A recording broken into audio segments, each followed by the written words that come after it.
Saya bilang besok jadwal saya ke Lembang. Hari ini ke Lembang, tapi agak bisa waktu untuk ngisi dulu di sini. Alhamdulillah qadarullah, pagi hari ini saya menggantikan guru kita yang hari ini sedang menuju masjid ketiga yang diperintahkan Allah kita mengunjunginya. Yang pertama Masjidil Haram, kota Mekah. Itu pahalanya sholat di Masjidil Haram 1 rakaat lebih baik dari 1.000 rakaat, 100.000 rakaat di luar Masjidil Haram. Yang kedua Masjid Nabawi, sholat di Masjidil Nabawi 1 rakaat lebih baik dari 1.000 rakaat di luar Masjidil Haram. Yang ketiga yang dianjurkan adalah Masjidil Aqsa, 1 rakaat sholat di Masjidil Aqsa lebih baik dari 500 rakaat di luar Masjidil Haram. Ada satu lagi yang istimewa, sholat di Masjid Quba.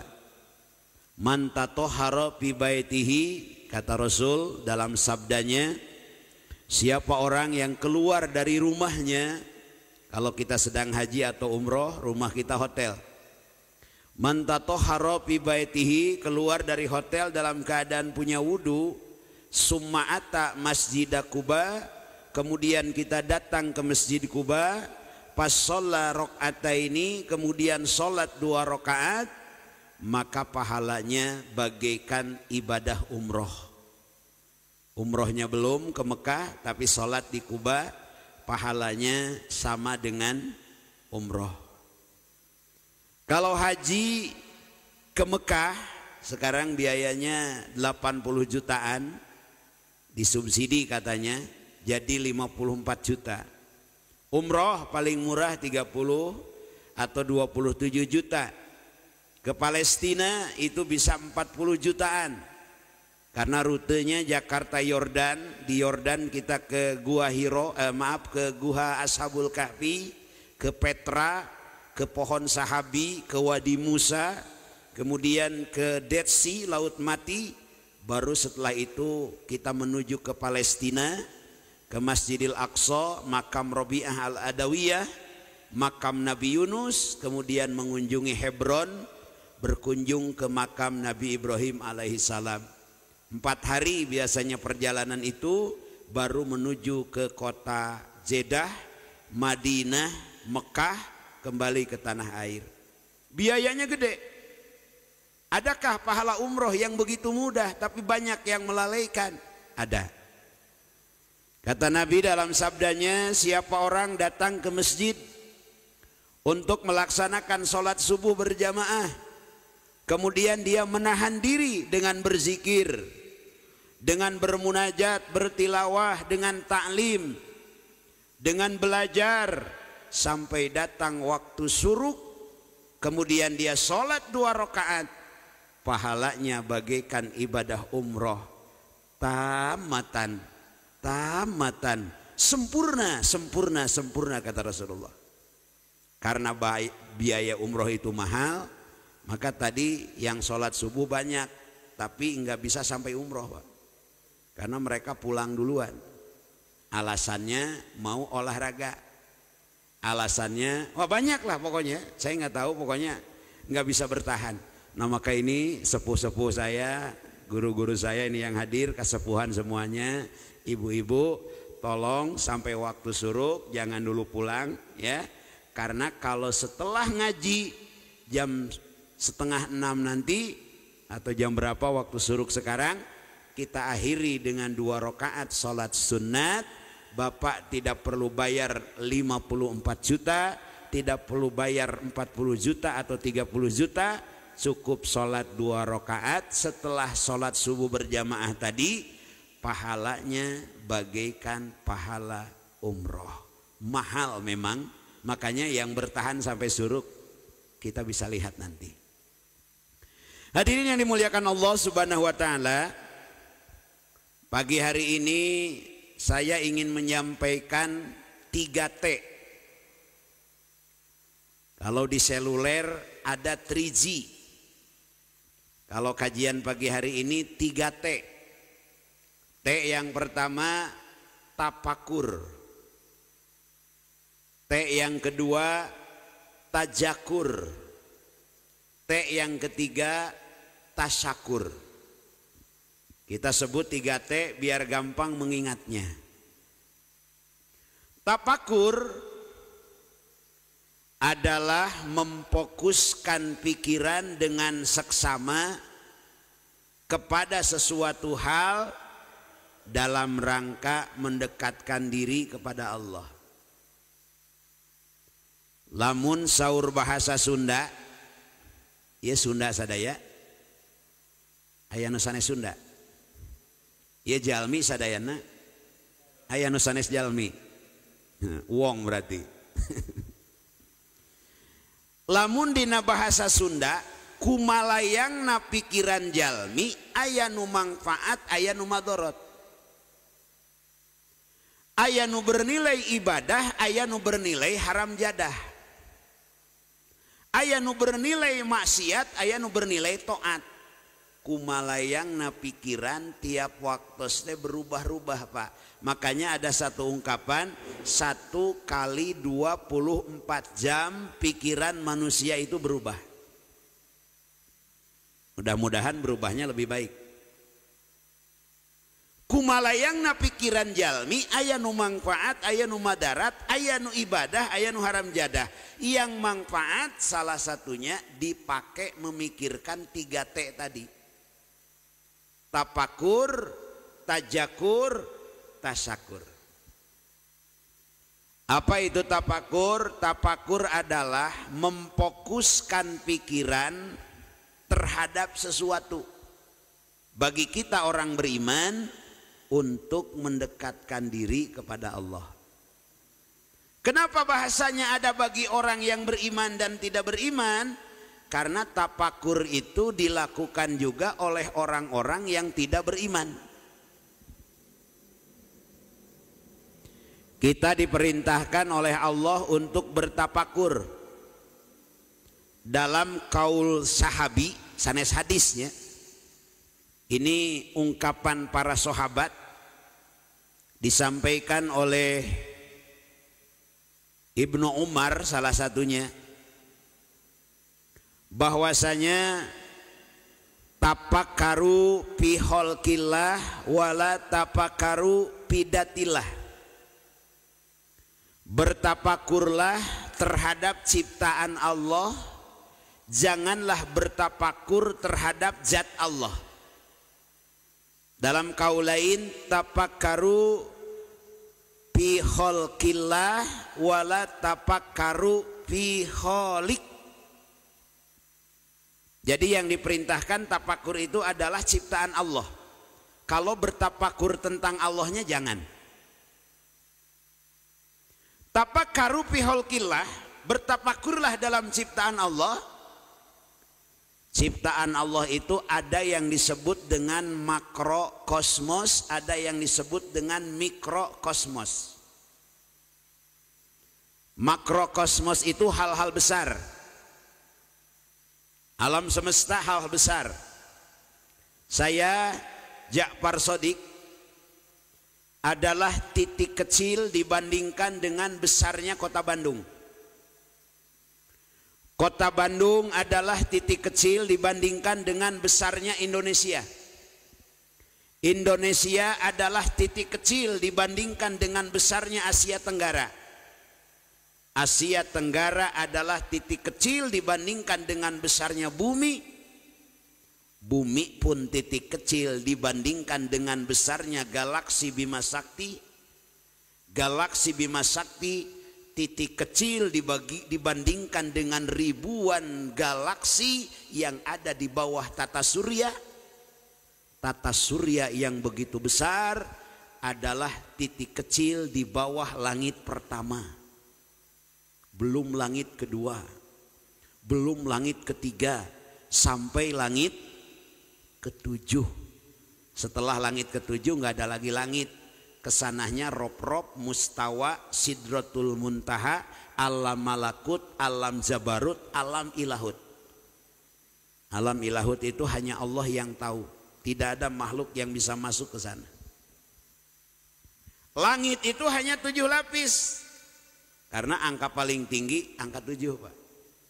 Dinten 7 dinten, wengi 7 wengi, tawaf 7 putaran, sa'i 7 balikan, pusing 7 keliling. Gak ada 8 keliling. Terlalu tua aki-aki 7 mulut. Terlalu banyak hartanya, tidak habis sampai 7 turunan. Belum laku-laku harus mandi 7 sumur. Gak ada 8 Pak. Makrokosmos yang begitu besar boleh ditapakuri. Langit bagaimana Allah meninggikan, gunung bagaimana Allah menajamkan, menghujamkan sebagai paku bumi. Itu makrokosmos, tapakuri oleh kita. Bagaimana tata surya Allah mengaturnya, bagaimana matahari berjalan pada porosnya, tapakuri oleh kita agar kita mengenal siapa Allah. Kemudian ada yang mikrokosmos, ada yang makro, ada yang mikro. Makanya mobil itu kalau yang kecil namanya mikrobus, kalau yang besar bus, nggak pakai makro. Ada yang makrokosmos, ada yang mikrokosmos. Dulu yang paling kecil itu atom. Diteliti lagi, di bawah atom ada molekul. Diteliti lagi, di bawah molekul ada kalium, ada talium. Maaf kalau ada ahli fisika, saya S3-nya bukan fisika, jadi maaf kalau salah. Pokoknya mah gagayaannya juga nu apal. Tafakur itu dilakukan oleh orang muslim, oleh non muslim. Kalau tajakur dan tasakur hanya oleh kita. Karena tafakur itu pekerjaan otak, non muslim pun bisa.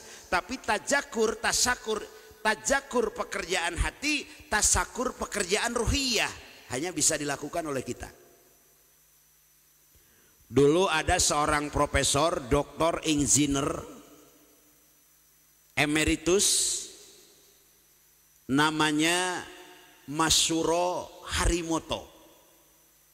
Orang mana kira-kira kalau namanya ada moto-moto begitu?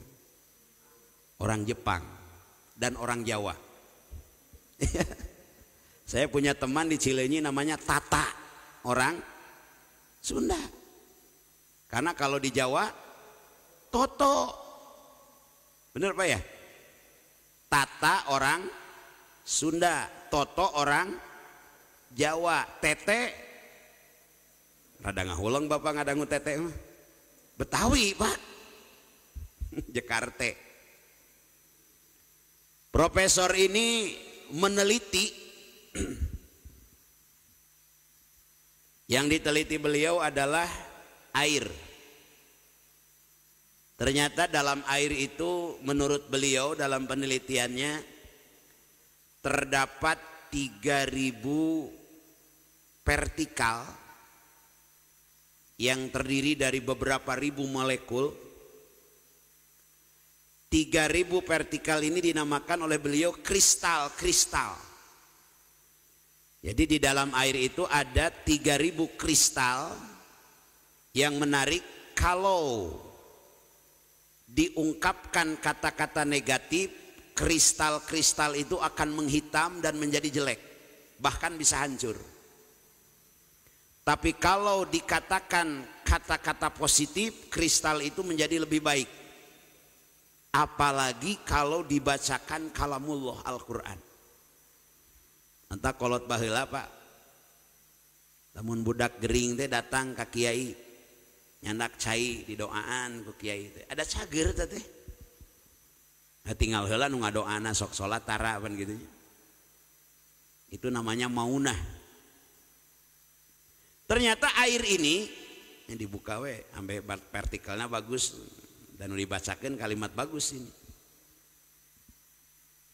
Mengandung ribuan kristal yang membuat beliau takjub, seorang non muslim saat itu tatkala diminta meneliti air Zam-Zam.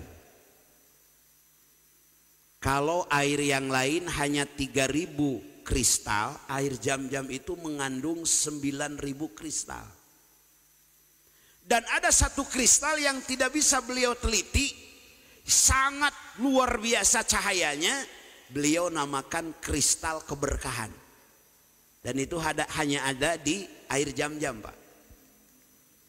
Makanya kalau minum air selain Zam-Zam, makan makanan lain, sunnahnya duduk. La takul wala tasrob qaiman. Tidak boleh makan, tidak boleh minum sambil berdiri. Istimewa air Zam-Zam, disunatkan minumnya sambil berdiri menghadap Ka'bah. Ini pengalaman bapak-bapak dulu waktu haji atau umroh. Betapa nikmatnya habis tawaf, habis sholat ba'da tawaf, habis bermunajat, bermuhasabah ke belakang, kemudian kita menghadap Ka'bah, dipegang air Zam-Zam sambil berdiri. Allahumma inna nas'aluka ilman nafi'an wa rizqan wasi'an wa sifaan likulida. Istimewanya air Zam-Zam diteliti oleh beliau, kristalnya lebih banyak. Dan ada satu kristal yang luar biasa, dinamakan oleh beliau kristal keberkahan. Setelah itu beliau bersahadat karena kagum melihat keistimewaan air Zam-Zam. Ditemukan oleh beliau dalam Al-Quran bagaimana air Zam-Zam adalah sebuah mukjizat. Maka beliau berikrar 2 kalimat syahadat, asyhadu an la ilaha illallah wa ashhadu anna Muhammada Rasulullah. Buah tafakur, dengan tafakur ada non muslim masuk Islam. Seorang profesor dari Jepang. Yang kedua profesor dari Prancis, namanya Michael Bucele, profesor doktor insinyur Bucele, apa ya belakangnya, PSD atau apa saya lupa. Beliau diminta meneliti mumi. Dari ribuan mumi yang diteliti, dari puluhan mumi yang diteliti, ada satu mumi yang mengandung kadar garamnya lebih banyak dibandingkan yang lain, bahkan didominasi oleh garam. Dia cari tahu kenapa ada garam.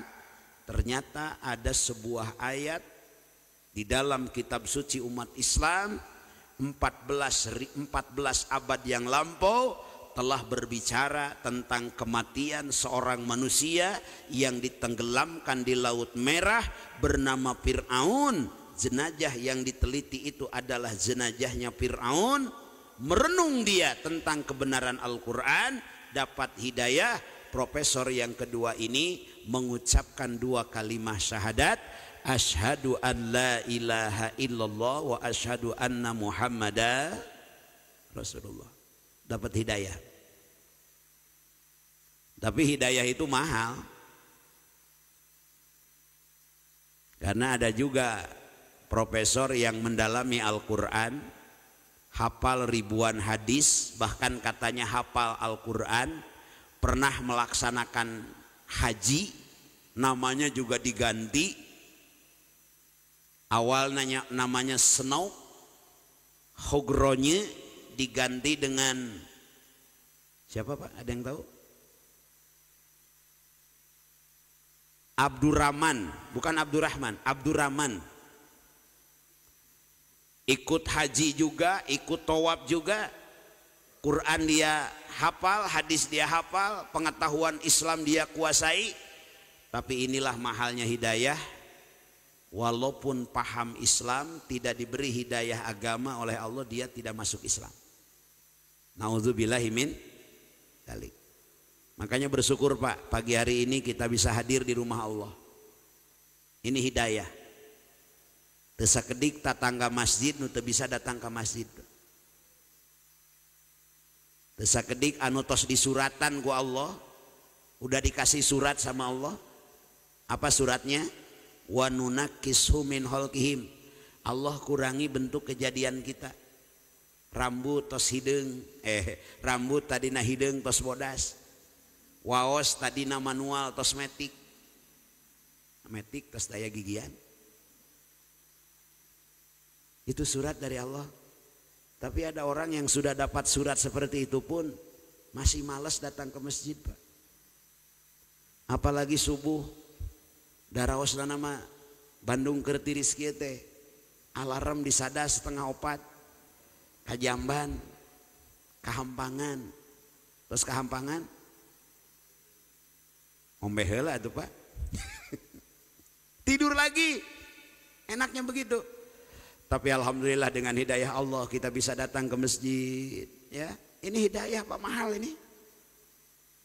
Orang lain tadi habis subuh dengan berbagai alasan tidak bisa bertahan di masjid, kita bisa bertahan. Alhamdulillah. Ini pun tapakuri, Pak. Ternyata di situ ada hidayah Allah. Seorang profesor paham Quran, hafal hadis, hafal Quran, kalau tidak dapat hidayah sampai meninggal dia tidak mengucapkan 2 kalimat syahadat. Tapi ada 2 contoh profesor tadi, dia tidak sengaja menghafal Quran, dia tidak hafal Quran, tapi dengan meneliti dan ternyata jawabannya ada dalam Quran, kemudian dia masuk Islam. Tapakur yang pertama dari T yang kita bahas, kita harus bertapakur tentang ciptaan Allah. Ini yang makro dan mikro. Kemudian yang kedua, tapakur juga akan perjalanan hidup kita. Perjalanan hidup kita di dunia ini hanyalah sebuah persinggahan.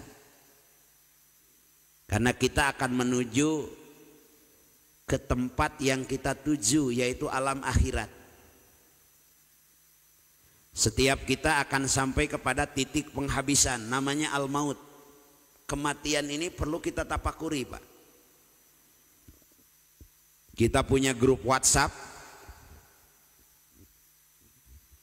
ada grup SD mungkin dulu, grup SMP, grup satu kampung, grup pekerjaan kita. Kita sudah pensiun tapi komunitas satu pekerjaan dulu ada grupnya. Ada beberapa teman kita yang sudah pamitan duluan. Itu tapakuri, Pak. Itu bukan hanya untuk orang lain tapi untuk semua. Kullu nafsin da'iqatul maut. Setiap yang bernapas pasti akan meninggal. Dan tidak bisa sembunyi, Pak. Yang dirahasiakan dalam kematian itu 3. Yang pertama waktu, yang kedua tempat, yang ketiga penyebab. Kalau saya ditentukan meninggal di Bandung, saya pergi ajalah ke Jogja biar tidak meninggal. Nggak bisa begitu, Pak. Saya kemarin baru pulang umroh membawa 61 jamaah, yang kembali hanya 60. 1 orang meninggal di Madinah. Teman saya bertanya, pantas saja Kiai dia meninggal mungkin sudah tua. Saya bilang tidak tua, baru 50-an. Pantas saja mungkin dia sakit. Tidak sakit, normal, Pak. Tidak punya riwayat penyakit. Mungkin kecelakaan, tidak celaka. Ibu itu mau masuk ke Masjid Nabawi, tiba-tiba dia terjatuh ke belakang dan ternyata waktu terjatuh itu sudah nggak ada ruhnya. Maka dalam Quran disampaikan aina matakunu yudrikumul maut walau kuntum fi burujim musayyadah. Dimanapun kalian berada, mau di Indonesia, mau di Saudi Arabia, mau di Jawa, mau di Australia, kalau waktu kematian datang akan menimpa kita walaupun kita bersembunyi di peti besi yang sangat kuat. Walau kuntum fi buruji musayyadah. Dikuatkan oleh Nabi, al mautu babun wa kullu nasi dahiluhu. Maut adalah pintu, setiap manusia akan masuk ke dalam pintu tersebut. Tapakuri itu, Pak. Teman SD, teman satu pekerjaan, teman satu kampung, banyak yang sudah berpamitan mendahului kita. Kita pun akan begitu. Dan yang terpenting kenapa harus ditapakuri? Penentu alam berikutnya saat kematian. Kata Rasulullah dalam sabdanya, man qala akhiru kalamihi la ilaha illallah daholal jannah. Siapa orang yang di akhir hidupnya, tatkala ruh akan keluar dari jasadnya, dia mengucapkan la ilaha illallah, udah pasti surga.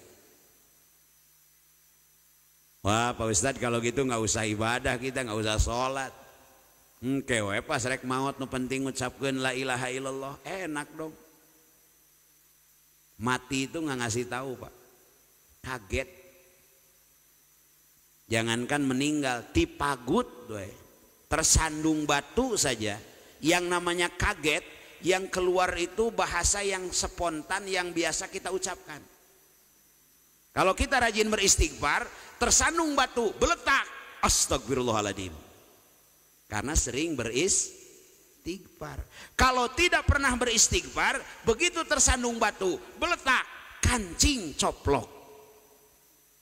Kancing coplok. Nggak berani nyebut yang itu. Yang teman mendekati we.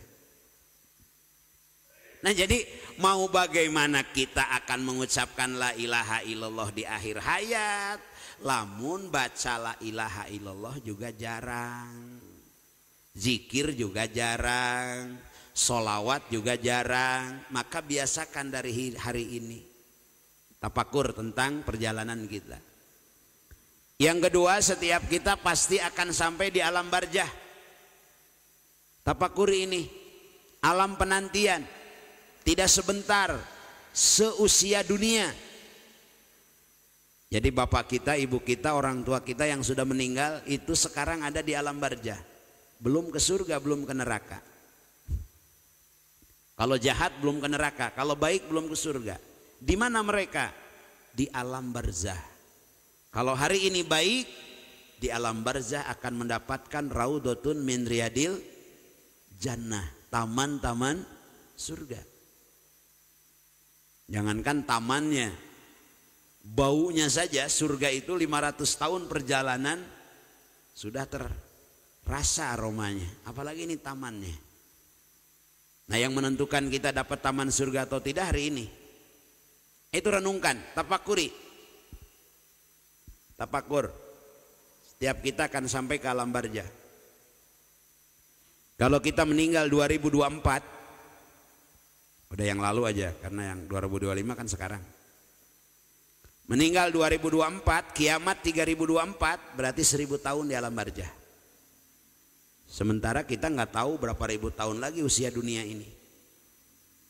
Karena di zaman Nabi saja sudah disampaikan dunia ini sudah bagaikan nenek-nenek, udah tua.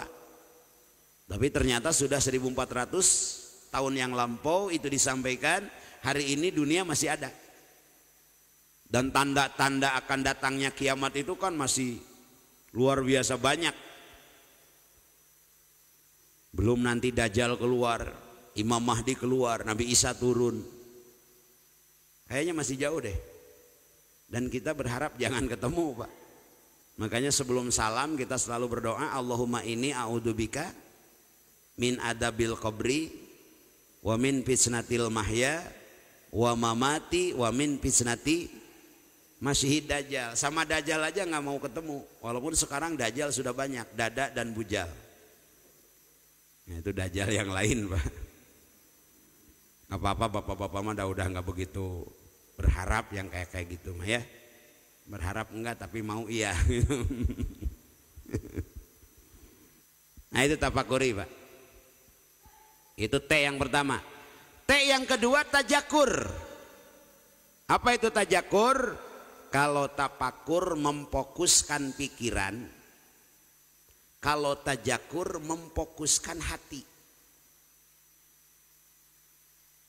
Memfokuskan hati terhadap asma-asma Allah, terhadap sifat-sifat Allah. Lisan berzikir, hati fokus kepada Allah. Mata melihat bumi, melihat rumah, melihat istri, melihat anak, hati langsung menatap Allah. Lihat rumah, bukan hanya rumah yang kita lihat, hati berzikir mengingat, alhamdulillah ya Allah, kau titipkan rumah kepadaku. Ada beberapa teman saya yang belum punya rumah. Menatap anak, alhamdulillah ya Allah, kau titipkan anak kepadaku. Ada beberapa teman yang belum punya anak. Tajakur hati kepada Allah. Yang ketiga, tasakur. Setelah bertapakur, setelah bertajakur, terpesona hati kepada Allah, mengingat Allah dengan hati kita, maka akan tumbuh tasakur. Tasakur itu pekerjaan ruhiyah. Ruhiyah yang akan menggerakkan kepada lisan kita untuk berucap alhamdulillah, badan kita untuk melakukan ibadah. Bersyukur dengan mata, mata akan dipakai ibadah, tidak akan melihat sesuatu yang membuat hati kita jauh dari Allah. Lisan berbicara, dengan ruhiyah syukur, lisan akan berbicara tentang kebaikan. Ketemu orang, kita hormati, kita hargai, kita puji. Lain ieu tiap panggih jeung jelema teh ngagogoreng wae, ngeritik wae. Ketemu teman ada jenggotnya, kenapa sih Pak kamu pakai jenggot? Ketemu teman rumahnya pindah, kenapa sih kamu pindah? Ah bawel wae. Bukan begitu, udah bukan saatnya. Lisan kita selalu pakai untuk kebaikan. Ada teman pakai baju biasa sajalah bajunya mah, coba luangkan lisan kita untuk memuji. Pantes, matching sekali Bapak. Kelihatan Bapak 10 tahun lebih muda pakai baju itu. Heuda teu pantes atuh nini make baju anu dipakai ku ABG. Gitu maksudna mah, tapi dikemas dengan bahasa indah. Ibu meni, waduh indah Bu. Ibu kelihatan 25 tahun lebih muda. Ngeunaheun hate batur teh. Kalau hati udah punya ruhiyah, udah punya rasa syukur, lisan akan berucap kalimat-kalimat yang baik, ungkapan-ungkapan syukur, badan pun akan bergerak untuk menuju hal-hal yang bernilai ibadah. Kaki masa disepot Jabar kuat 3 putaran. Nah itu saya kalau hari apa ya suka ke sana Pak. Tapi mau apal, da nganggo masker jabat di kopiah, di sepatu nganggo kaos ajiga artis saya gitu mah. Dekat cingal jenggotna. Maunya di spot Jabar 3 putaran bisa, ari ka masjid teu bisa. Kalau ada rasa syukur, dia akan melangkahkan kaki untuk datang ke rumah Allah, untuk sholat berjamaah. Belum melihat bagaimana fadilah berjamaah. Bikuli kodamin, tiap langkah Allah gugurkan dosa. Bikuli kodamin, Allah angkat derajat kita. Di samping itu bentuk syukur, alhamdulillah ya Allah, di usia seperti saya banyak orang yang sudah pakai kursi roda. Di usia seperti saya banyak orang yang sudah tidak bisa ditanya karena stroke. Bahkan ada juga yang sudah meninggal. Alhamdulillah kau masih percayakan usia, kau masih percayakan kaki untuk bisa berjalan, kau masih bisa percayakan hati untuk hadir di rumah Allah. Maka sedang ngaji, ngajinya khusyuk. Datang ke masjid juga dengan khusyuk. Saking khusyukna nepikeun kata emutna naon. Kan wios Pak.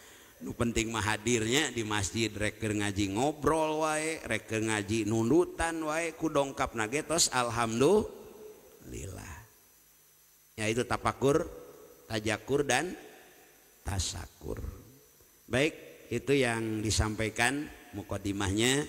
Mungkin ada yang bisa ditambahkan oleh Bapak dan Ibu tentang pengalaman bagaimana bertapakur, pengalaman bagaimana bertajakur, pengalaman bagaimana bersyukur. Atau mungkin Kok kenapa sih nggak bisa bersyukur dan lain sebagainya, bisa kita diskusikan dalam pertemuan kali ini. Mangga.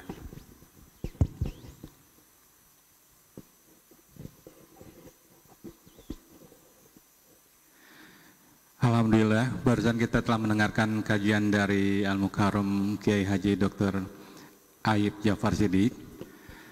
Barangkali dari tadi bahasan tafakur, tazakur sama tasyakur, mungkin satu lagi tadi ada pesan takabur. Jadi sebelum ada kita datang ke sholat suruk jangan kabur dulu, jadi harus takabur. Barangkali dari para jamaah ada yang beberapa mengajukan pertanyaan dari tadi bahasan. Ya, sebentar.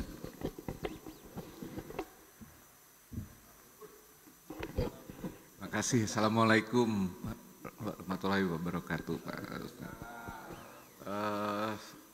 Memang sudah sejak lama saya ini bertafakur sih Pak, karena saya lihat memang belum saya hitung betul, tapi perintah berpikir itu lebih banyak daripada perintah sholat dalam Al-Quran.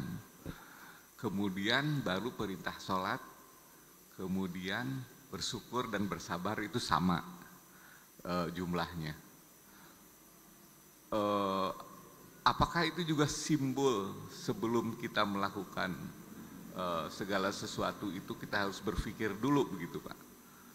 Untuk setiap langkah yang akan kita langkahi. Saya nggak tahu apa itu memang simbolnya seperti itu gitu. Terima kasih. Assalamualaikum. Ada lagi sebelum dijawab pertanyaan? Oh ya, sebentar.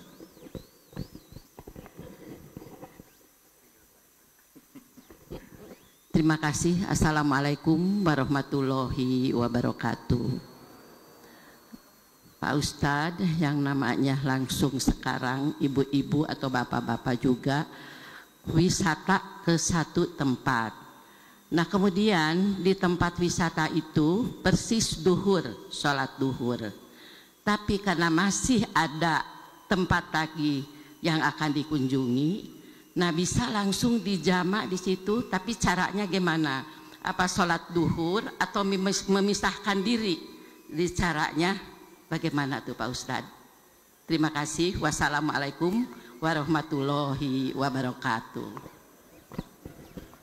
Mungkin dijawab dulu Ustadz. Jadi yang satu mungkin tidak hubungan dengan materi, tapi mau dijawab juga. Supaya tidak kabur ya. Baik. Sudah menjadi karakter kita sebagai manusia untuk mendapatkan sebuah balasan atau yang menguntungkan kita. Makanya dalam Quran juga diulang-ulang, ajrun karim, pahala yang besar. Ajrun karim, pahala yang mulia. Ajrun azim, pahala yang besar. Selalu begitu. Termasuk dalam hadis, keutamaan berjamaah lebih baik daripada sholat sendiri, derajatnya 27 lebih tinggi. Banyak. Allah tahu kita itu selalu mempertimbangkan untung dan ruginya. Nah untuk tahu hal itu, Allah perintahkan kita untuk berpikir, bertafakur tentang penciptaan bumi, tentang penciptaan langit, tentang kehidupan. Afala ta'qilun, afala tatafakkarun. Itu sebagai landasan utama agar tumbuh kesadaran bahwa keuntungan yang sebenarnya adalah tatkala kita mampu mengenal Allah. Dan pintu untuk berdialog dengan Allah salah satunya sholat. Maka tafakur, kenal dengan Allah, berdialoglah dengan Allah melalui sholat. Skema sederhananya begitu. Makanya Rasulullah menyampaikan dalam hadis, inna ahadakum idza shola yunazi robbahu. Kalau bahasa kitanya, sesungguhnya salah seorang di antara kalian kalau kalian sholat, kalian itu sedang ngobrol dengan Allah. Yunazi robbahu, bermunajat, berdialog dengan Allah. Tadi kita berjamaah subuh, ada imam. Nggak tahu tadi siapa imamnya. Karena biasanya Kang Haji Asep.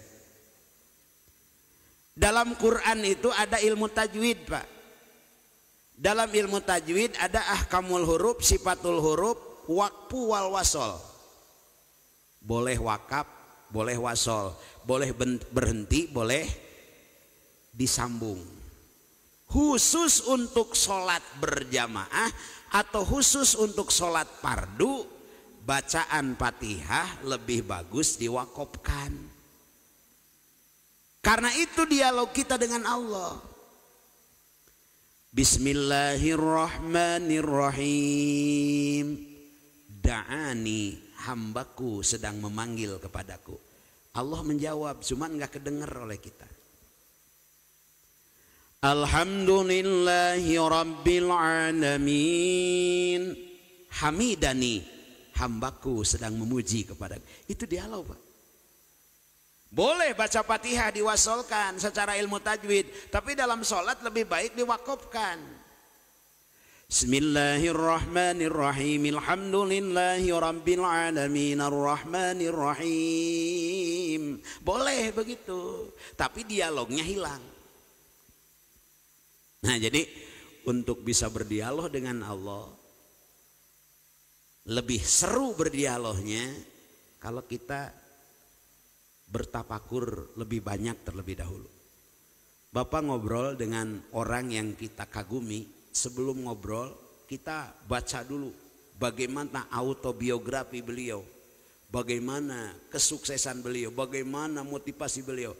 Ngobrol dengan orang yang sudah tahu bahwa orang ini luar biasa, itu akan lebih seru dengan yang dibandingkan dengan yang belum tahu apa-apa. Ya, mudah-mudahan tidak puas, Pak, bisa mencari jawaban lebih baik.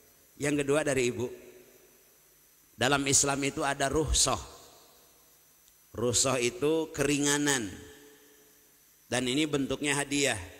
Yang namanya hadiah tentu dipakai lebih bagus daripada tidak. Kalau kalian dalam perjalanannya yang pertama dalam kebaikan, bukan perjalanan maksiat. Yang kedua, perjalanannya kata para ulama ada batas minimum, yaitu 80 km minimum. Kalau kalian sedang dalam perjalanan, boleh kalian menjamak sholat dan mengqashar sholat. Sholat yang mana? Ar-rubaiyah, sholat yang 4 rakaat. Jadi subuh mah teu tiasa janten sarokaat teu. Maghrib jadi sarokaat satengah teu. Nu tiasa diqashar mah anu 4 rakaat. Zuhur 2, asar 2, isya 2. Bagaimana caranya? Tadi Ibu bertanya nuju tadabur alam. Kita kan wisatanya juga untuk dalam tafakur juga, melihat keindahan alam. Tanggal 10 besok saya berangkat umroh plus Dubai. Di Dubainya 3 hari 2 malam. Itu pun tadabur, Pak. Lihat indahnya alam ciptaan Allah, kehebatan otak manusia menciptakan konstruksi gedung-gedung. Karena ada di Dubai itu Burj Al Khalifah, gedung yang sampai menembus awan saking tingginya. Ada juga hotel yang 200 meter ke dalam laut, sehingga kalau tidur itu dikelilingi oleh ikan-ikan besar. Dan murah itu, per malamnya hanya 90 juta katanya. Murah gado-gado artes. Nah, Ibu sedang bertadabur alam, bertadabur untuk memikirkan indahnya ciptaan alam. Datang waktu sholat zuhur, tapi harus berlanjut. Bagaimana cara jamak takdim dan jamak takhir atau mengqashar sholatnya? Kalau bisa dilaksanakan di tempat itu namanya jamak takdim, tarik asar ke zuhur. Zuhur dulu 2 rakaat, kemudian setelah zuhur asar 2 rakaat, namanya jamak takdim dan qashar. Kan teu tiasa da kedah berlanjut ke destinasi lain waktu zuhur di tempat itu niat dalam hati untuk menjama takhir ke sholat berikutnya, yaitu sholat asar. Asar dan zuhurnya nanti di tempat berikutnya. Di tempat itu harus sudah niat untuk menjama takhir. Ini yang salah biasanya Pak. Jadi mau menjama takhir tapi di waktu sholat zuhur teh cicing we teu niat teu naon. Begitu adzan berkumandang, karena kita memungkinkan untuk menjama takhir, dalam hati niat, ya Allah saya akan menjama takhir sholat zuhur ke asar. Begitu Bu. Caranya nanti di tempat yang kita tuju itu dua, bisa sholat asar dulu karena pada waktunya, baru menarik zuhur ke asar. Ini menurut Imam Hanafi. Menurut Imam Syafi'i zuhur dulu baru asar, karena waktu zuhur lebih awal dibandingkan waktu asar. Dua-duanya boleh, ada pendapat ulamanya. Udah suruk ya? Udah masuk? Pak Ustadz, ya. Ini persis di masjid. Jadi duhur ini langsung berjamaah di masjid. Ya. Kemudian untuk asarnya, nah ini bagaimana? Apa langsung kita misahkan diri Ya. atau bagaimana gitu caranya? Ya. Jadi kita duhur tetap dilaksanakan berjamaah sama-sama. Tapi karena masih ada perjalanan dan akan dilihat gitu satu tempat lagi. Nah untuk asarnya kita gimana?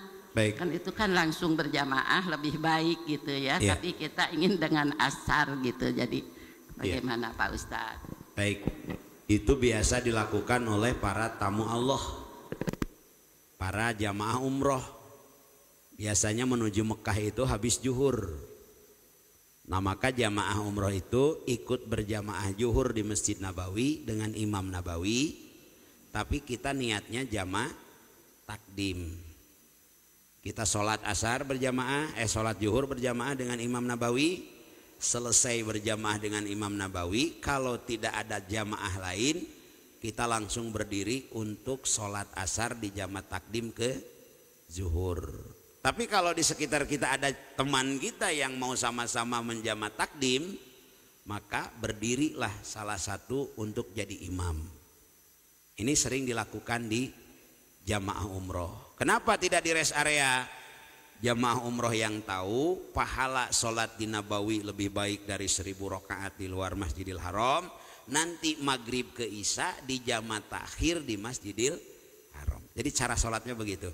Ibu ikut berjamaah dengan masjid, dengan imam di masjid tersebut, tapi dalam niat ibu menjama takdim. Selesai berjamaah, kalau sendiri ya wayahna asarnya sendiri.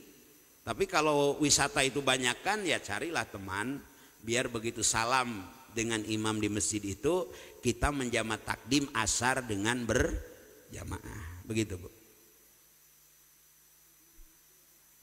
Ya. Masih ada waktu Ustadz? Atau cukup? Telanggung. Barangkali masih ada pertanyaan dari para jamaah. Awas, satu lagi mungkin Ustadz.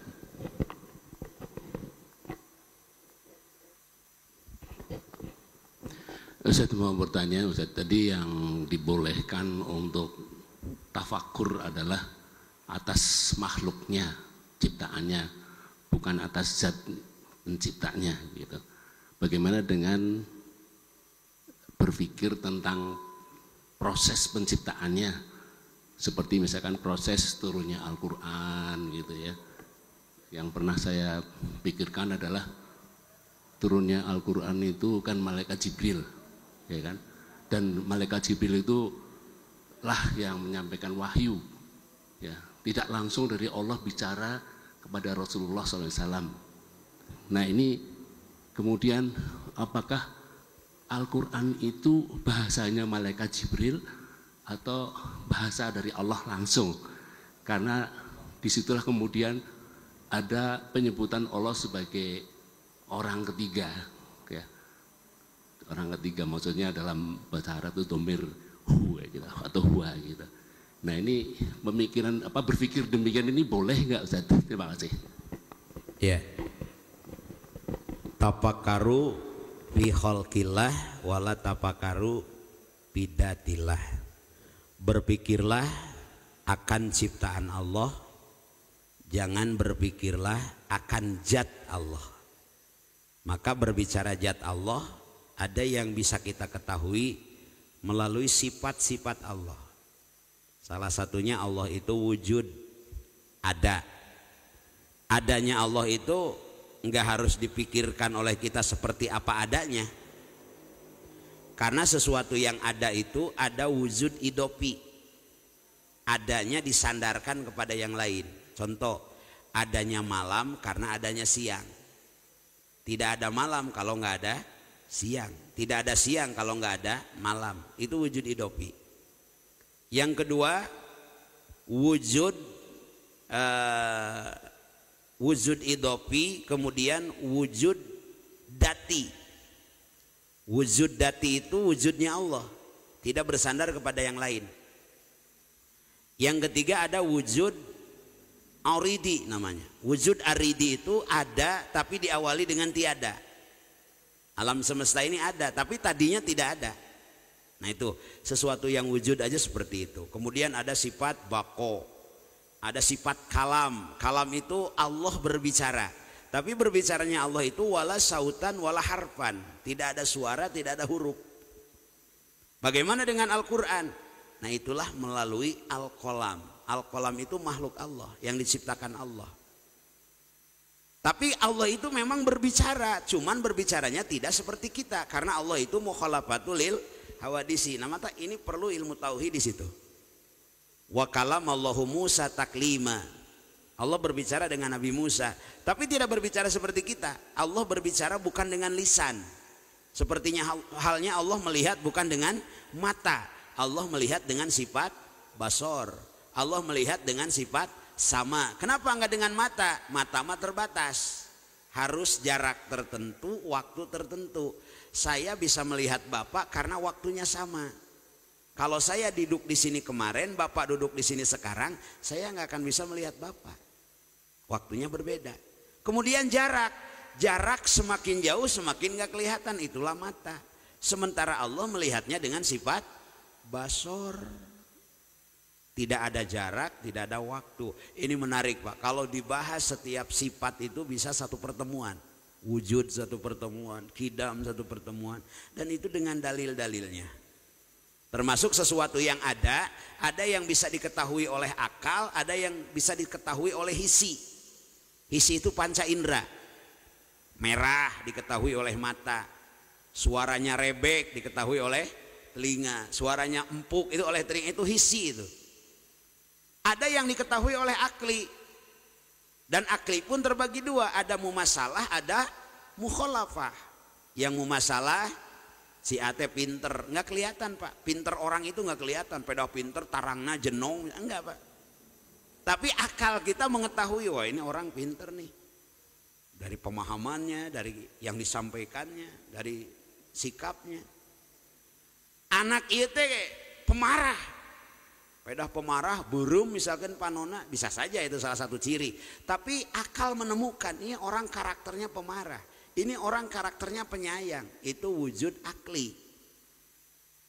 Kita cinta sama istri, cinta itu nggak bisa diketemukan oleh hisi Pak. Pedah cinta, hati terus nyut-nyutan, enggak Pak. Yang tahu kita cinta itu akal kita. Nah Allah itu wujud akli mukhalafah, bisa diketahui oleh akal tapi berbeda dengan mengetahui makhluk. Makanya jadi dalil akli sifat wujud. Wujudu hadhil makhlukati, adanya semua makhluk menandakan adanya Allah. Wah menarik Pak kalau kajian tauhid begitu. Nanti kita bisa tahu mana kalam manusia, mana kalam Allah, dan kalam Allah itu kalamun qadimun la yumalu simau. Insyaallah dalam kajian tauhid nanti kita bahas secara khusus. Oke, cukup ya. Alhamdulillah, mudah-mudahan nanti itu dibahas detail ya tadi ya di lain waktu tadi.